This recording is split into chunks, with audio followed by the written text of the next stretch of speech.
รถส่วนตัว3 คนนี่สิสิ่งที่เราต้องการ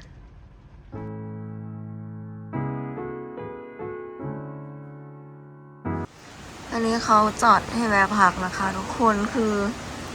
ฝนตกตั้งแต่เมื่อคืนนะยังไม่หยุดเลยตอนนี้กายเขาจอดชาร์จ จอดชาร์จแบตรถนะคะแล้วแบบมันไม่มีอะไรให้เราลงไปนั่งไปดูเลยอะเนี่ยแล้ววันนี้ฝนตกหนักมากทุกคนชากับวันฝนตก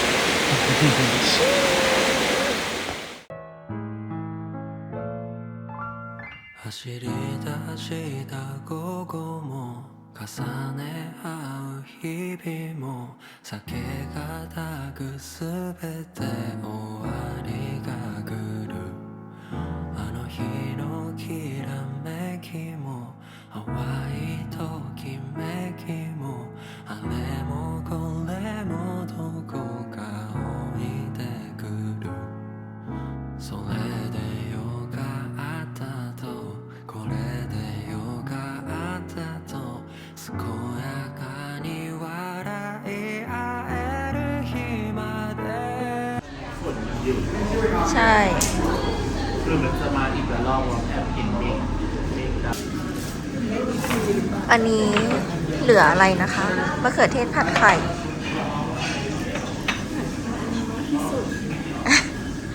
ขดข้าวค่ะไปไม่สีมันเลือกไปค่ะรับชาญอะไรนะไม่ต้องแบ่งค่ะ เมื่อกี้ลงจากรถฉุกละหุกมากแต่ว่าอันนี้เต็มเข้าอุทยานนะคะ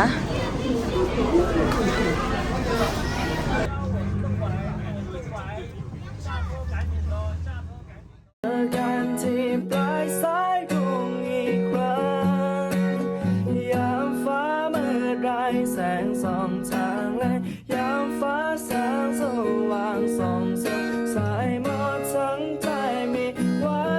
เธอเท่านั้น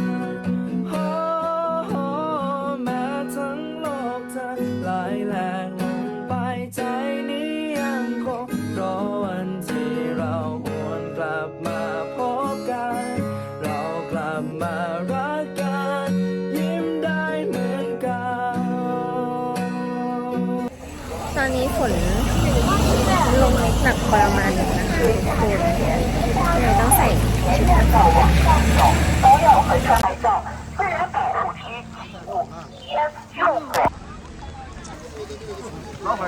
ใครกันที่เป็นลูกรักพระเพรินใครเป็นคนทำคะเรื่องนี้อยากดูนะว่าใครคงบ่นวันนี้ฟ้าปิดมากทุกคนฝนตกคือตกตั้งแต่ที่เราอยู่ในเมืองแล้วอะตอนแรกคิดว่าน้องจะหยุดตกแล้วนะแต่ว่าตกอีกแล้วลอกใหม่ลงรถบัสมาจุดที่4นะคะลงจากจุดสูงสุดก็ฝนตกอยู่ดีลูกรักครับ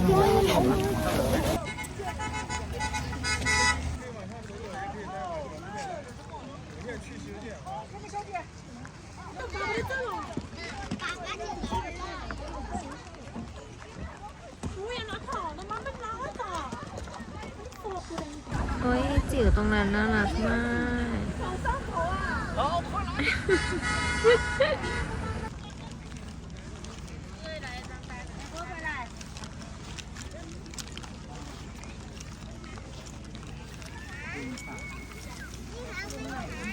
不要翻越护栏，不要向湖里面扔石块和垃圾。大家在过马路的时候，请左右观察，在确定安全的情况下，请快速通过，快速通过，不要。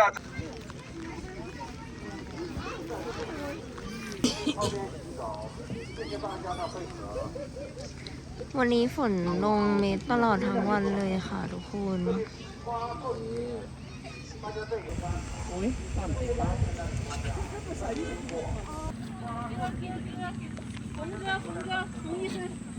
帮我拍一张。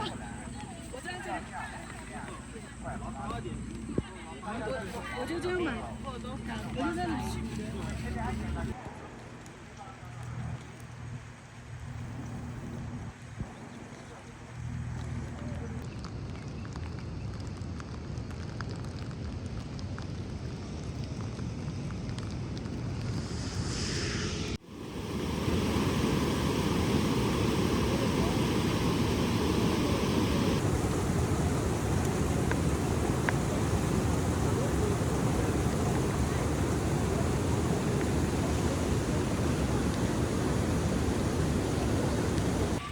อันนี้จุดที่3นะคะ เป็นทะเลสาบทุ่งหญ้า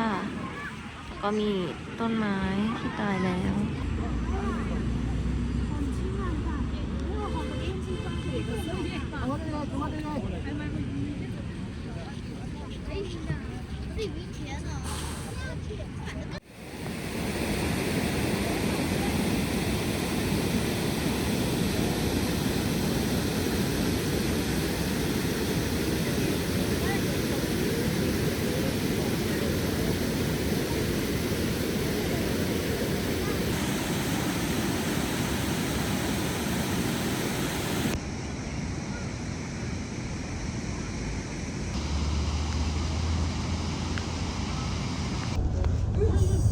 น้องตัวเล็กยืนอยู่ข้างถนน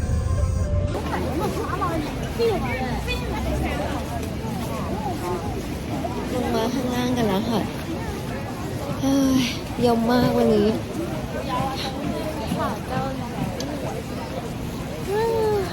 ก็คือออกมาจากอุทยานก็หิวเลย เป็นไงคะ 好吃好吃啊 อ่ะไป ลองไหมแบบนี้ ทางเข้าซีกูเนียนนะคะ เป็นประตูชงเฉาโก กินลูกอะไรเราเปรี้ยวนะคะเมื่อกี้กินลูกอะไรนะลูกไหน ลูกไหน ลูกไหนล่ะจิ๊ดๆตรงนี้ ลูกไหนย่า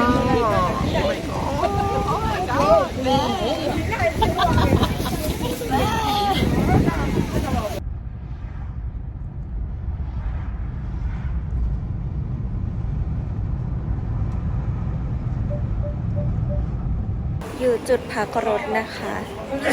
ระหว่างอีกตั้ง2 ชั่วโมงอ่ะมันจะถึง พี่สาวมีเรื่องราวเกิดขึ้นมากมาย ระหว่างที่พี่หลับเหรอ ระหว่างที่พี่กับเจหลับหรือแบบเอเชีย ไหนกันเป็นยังไง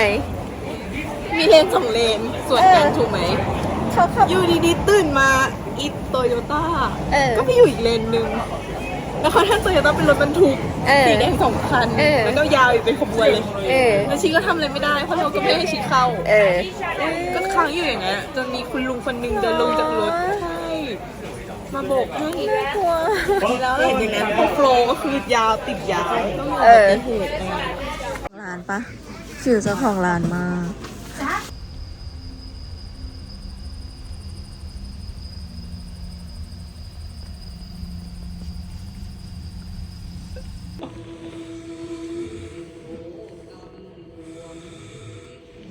จะชาร์จแบตต่อละ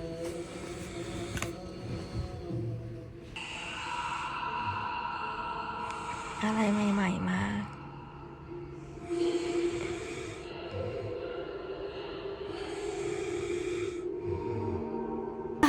ช่วยด้วย มันไม่ใช่แค่ทอยเล็ตนะดิ ทุกวัยเลยตอนเนี้ยเฮ้ยสักเรื่องเขียนถึงแล้วตอนนี้ไฟเปิดไม่ติดสักดวง คุณคิดว่าเพราะอะไร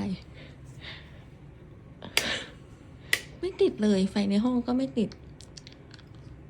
ทำไงอ่ะ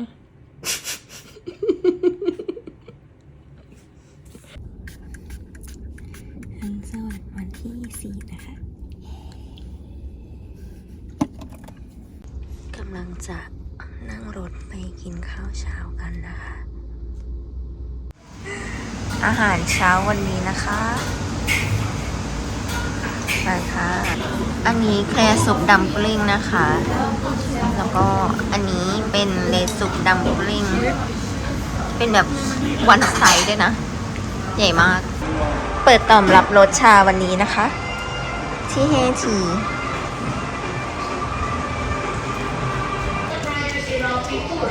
ไปซีปูเรลเวย์สเตชันนะคะ แกมไง สวัสดีค่ะ ไหนขาวดำ นี่มัน all black ชัดๆ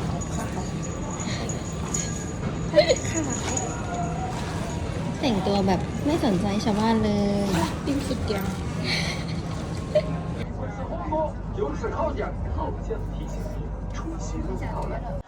อันนี้ออกจาก MRT มา มันคือ ใช่ มันคือถึงจุดนี้เลย เน้นว่าสร้างตำนานปะ กลับบ้านค่ะ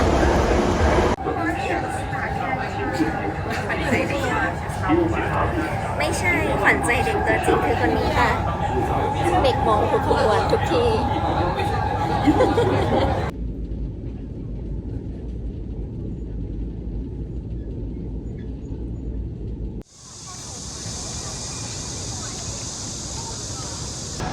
มืองแพนด้ามากๆ กำลังจะไปกินไนท์สโนว์ค่ะ ตอนนี้เขาเป็นไนท์สโนว์แล้วเธอ อุ้ยไอ้น้องคนนั้นเขาเป็นพรีเซนเตอร์เยอะมากนะ แวะร้านชาร้านที่สอง ร้านที่สองของวัน นี่นะคะนี่นะคะ เพิ่งรู้เลยว่าจัดช่วงที่เรามาพอดีอ่ะ ชุดดำ2 คนข้างหน้า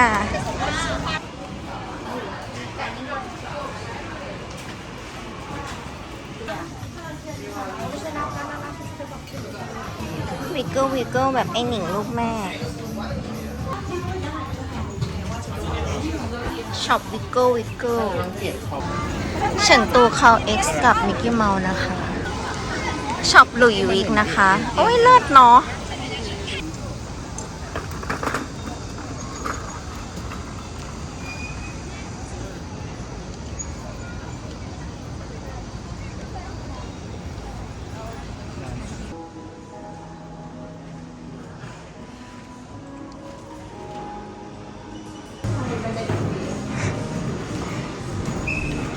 ช้อปปิ้ง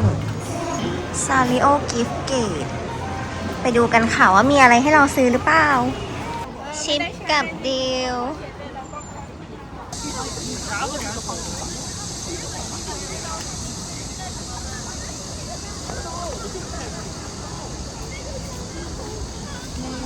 น้องมี2 หน้าต่างนะ มีหน้าต่างไกลด้วยอะ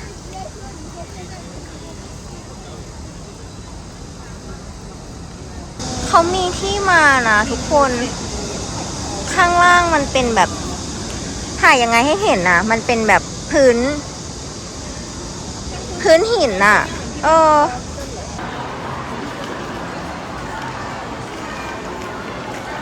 ชีมีชายไทยอ่ะ แล้วคำว่าอร่อยมาก แล้วก็อร่อย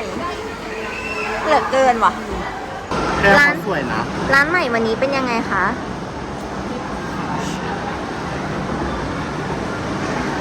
แก้วเขาน่ารักนะ มีพิมพ์ด้วยแต่ว่ามองไม่เห็น เห็น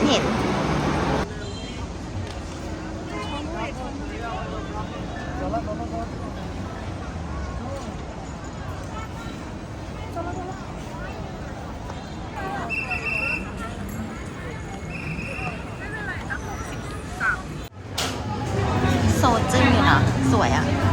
อยากกินอันนี้อยู่นะ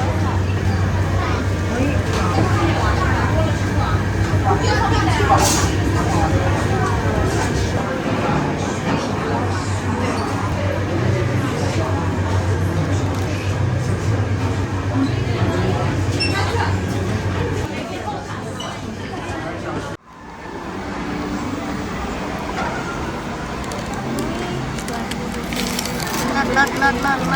ไหนใครเปิดสิ 3 มันก็คือมีดซ่อม ไหน เพ มี ราะเขาเห็นเราจ่ายเงินแค่2 คนเข้าไปหยิบไหมเอา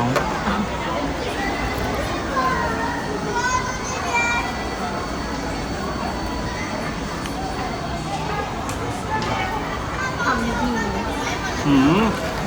เป็นไง อร่อยอยู่ร้านนารีเมทอดเริ่ม แต่ว่าไส้ทะลักอะค่ะ ไม่เป็นไร เราเอาภาพสวยอยู่แล้ว อาหาร เนื้อ อุ้ย หั่นเนื้อบอก เวนเดย์บอกอุ้ย อุ้ยมันอยู่นะอุ้ยผมไม่เอาอะไรไม่ได้ แกเล่นอะไรอ่ะกว่าเวนเดย์ เวนเดย์ เวนเดย์ด้วยซ้ำไหนเปิดมาให้พี่ดูซิไส้เปิด เอาเจเปิด เปิดดูไส้หน่อยซิได้บอก ตัดไม่ขาดเลย มันไม่ขาดเลยดิ โอ้ my god จุกฮาวคะ delicious อร่อยคือมันต้องกินเลยแบบนี้ โอเค ก็คือ โต๊ะไหม ครีมแบบ งงคือสตรอเบอรี่หั่นไม่เอา ไม่เราต้องสอดมีดเข้าไปแล้วแบบโซกขึ้นมาเลย อ๋อ อะ เหรอ อืม ผู้กำกับ ซึ่งพี่สาวเป็นคนที่หั่นดูดีที่สุด แต่ไม่หรอกเราเปิดเป็น ตะกล้องด้วย ไปแล้ว เออ เวนเดย์บอก ไหนดูเปิดดูไส้สิเออ อ่ะยกขึ้นมา เออ ว้ายโซเกินไปค่ะที่นี่ส่วนมากเขากินเนื้อกันนะทุกคน เนื้อจามรี อันนั้นเนื้อกระต่ายเหรอ น้องเป็นเนื้อกระต่ายจริงๆ ไฟที่นี่มันมัวมาก มัวมืด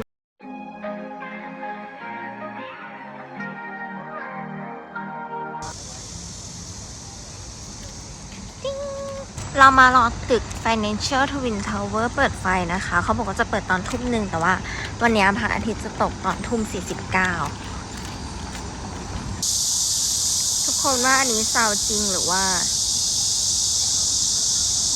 เขาเปิด เฮ้ยรู้สึกก็คือวงเวียน ไหน เขาบอกว่าที่นี่มารับพลังหยินอย่างได้เหรอคะ เขาจะเป็นแบบแนวธนาคารกัน กดลักหรอกดลักอะไรอย่างงี้ปะ ใช่เป็นเกี่ยวกับเรื่องเงินทอง เพราะว่ามันเป็นแยกที่มีการเงินเยอะ ใช่เป็นเกี่ยวกับ เงินไหลเวียน โอเค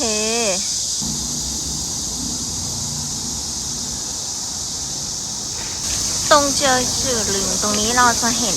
Financial Twin Tower ตรงนี้ได้เลยนะคะทุกคน แล้วก็ฝั่งตรงข้ามอ่ะเขาจะเป็นตึกอูฟัน คนเขารีวิวว่า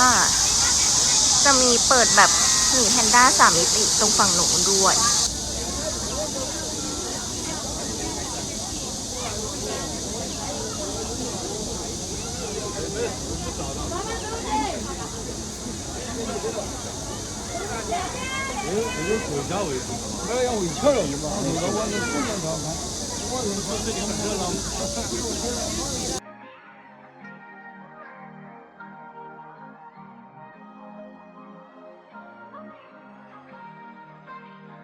Don't want nobody else around me.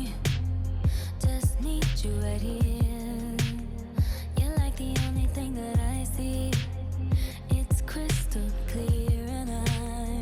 I want you to come claim it. I do. What are you waiting for? Yeah, I want you to name it. I do. Want you to make it yours. It's like supernatural. Stars possessing me, but I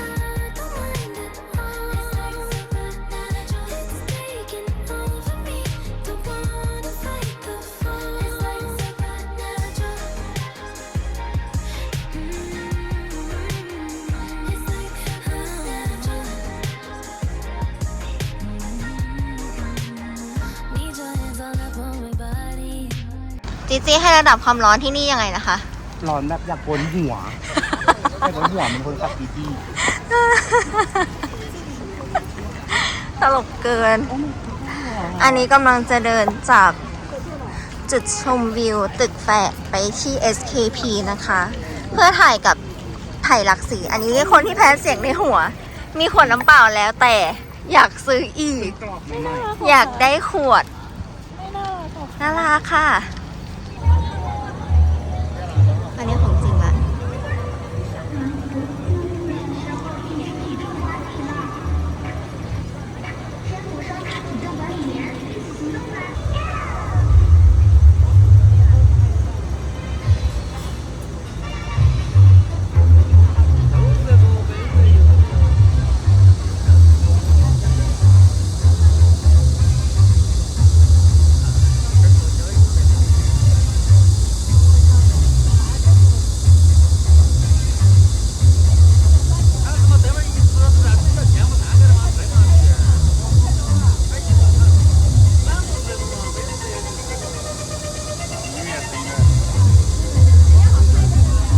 อันนี้เดี๋ยวขึ้น MRT ไปที่ตึก SKP นะคะ ถึงสถานีจินเฉิงนะคะ ออกทางออก E1 ทุกคน ไปดูกัน ออกมาจากทางออก E1 ก็จะเจอ Global Center นะคะ เดี๋ยวเราจะเดินไป SKP กัน ตรงนี้คือน้ำทิพย์ชโลมจิตใจมาก เย็นสดชื่นมากค่ะ 再过3、5年，等时过境迁，会放下吗？让结纠结的牵连，从细枝末节到心头余孽，摆不平的、搞不定的，全都交给时间。สิ่งที่คอยทำร้ายทำลายคือความทรงจำของความรักที่พ้นไปได้ร้ายสายลมและจันทรานั้นช่วยเข้ามาปลอบโยนหัวใจยังคงอยู่ตรงนี้เดียวดายหัวใจฝังจำไม่ว่าจะนานเท่าไรรักเราที่พ้นผ่านจะยังคงงดงามในใจ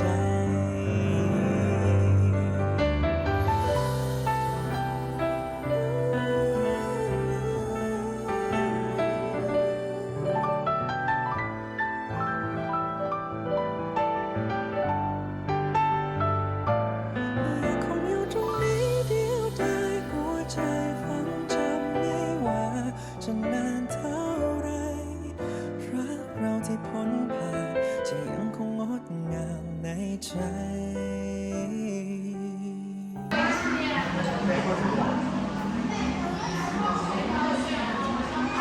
แล้วน้องคนข้างหน้าเขาชอบบ่นว่า เอ๊ะ เด็กกดอะไร เราเล่นมือถือตลอดเสียงงงปะอะไรนะคะฮอตพอตอเกนอันนี้ร้านใหม่นะคะ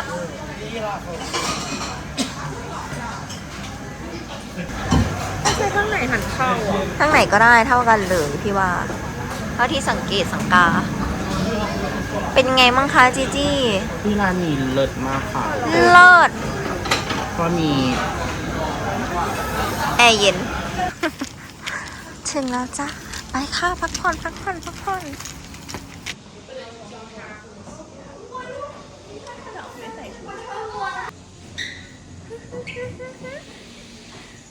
อุ้ยปักอันนี้ รถติดแต่เช้าเลย เช้าวันที่ 5 นะคะ เช้านี้เรามากินข้าวที่แถวเนเทปก่อนมาซ้ำอีกรอบนึงร้านนี้อร่อยมาตอนเช้าคนน่าจะไม่เยอะ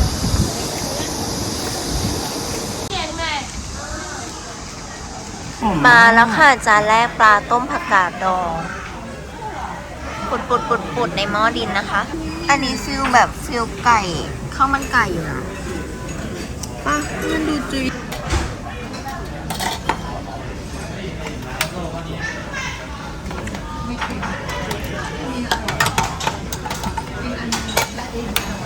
这边煮虾仁需要5分30秒哈，时间到了我们会过来为您服务。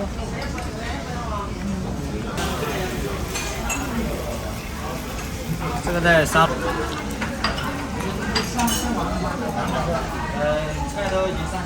ร้านของฝากที่อยู่ติดกับห่างเตอร์เคลพอตร้านนี้ราคาดีที่สุดเท่าที่เราเดินเจอนะคะ ใครจะซื้อของฝากก็มาซื้อตรงนี้ได้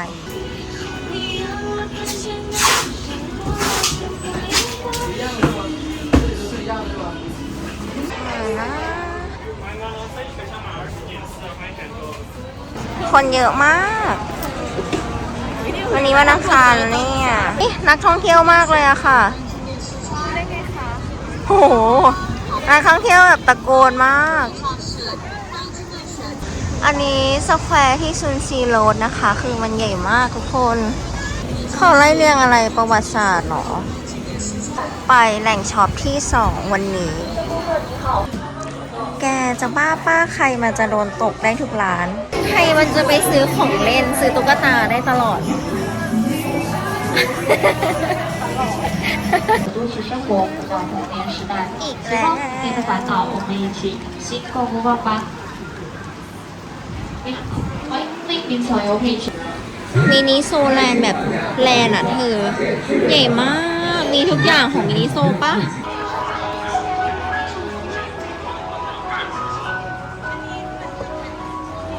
ไปค่ะช้อปปิ้งแหล่งที่ 3ป่ะนะจำไม่ได้เลยอุ๊ยแก อันนี้คนที่คนรีวิวในต็อกเยอะๆ ใครๆก็อยากจะเป็นแอเรียลปะวะ พอได้ไหมคะ ช้อปปิ้งที่ฮอตแม็กนะคะ ที่นี่ของราคาค่อนข้างดีอะทุกคน ใครจะซื้อของกินของฝากมันที่นี่ได้เลย มาป๊อปมาร์ทกันนะคะช้อปปิ้งน้องสกาวน่ารักอ่ะ ของเยอะมากทุกคนต่อไปความวุ่นวายที่เฉิงตูนะคะ เป็นเมืองที่จอแจมากไม่ไหวละ ป่าฝ่าดงพงไพ่พงพี่มาพอคนดีแก้มสีใจวายรำพึ่งรำพันทุกคำเลื่อนไปนอนมาได้กระสับกระส่ายอยู่เบิดแค่ปานจืดอาคมคุ้มใสโยมมาสามไว้ลงคันลงมาคิดหอดแต่หน้าทำตาคงนกคำและทรงที่ วันนี้เราเผื่อเวลาค่อนข้างมาก ระหว่างรอขึ้นเครื่องนะคะ ตอนนี้ผ่านตมอะไรเรียบร้อยละ ถึงเวลา ฮะ แล้วมันผักมากี่ขวด มันผักไว้แค่ครั้งละขวด น้องต้องหยิบทีละชิ้นเขามีเนี่ยจุดนั่งพักผ่อนเห็นปะทุกคนแล้วสนามบินเงียบสงบมากอุ้ยมี Children's Playground ด้วยอ่ะ หนูสนามเด็กเล่นว่ะ ที่ของเจ้าและป่าฝ่าดงพงไพ่พงพี่มาพอคนดีแก้มสีใจวายรำพึ่งรำพันทุกคำเลื่อนไปนอนมาได้กระสับกระส่ายอยู่เบิดแค่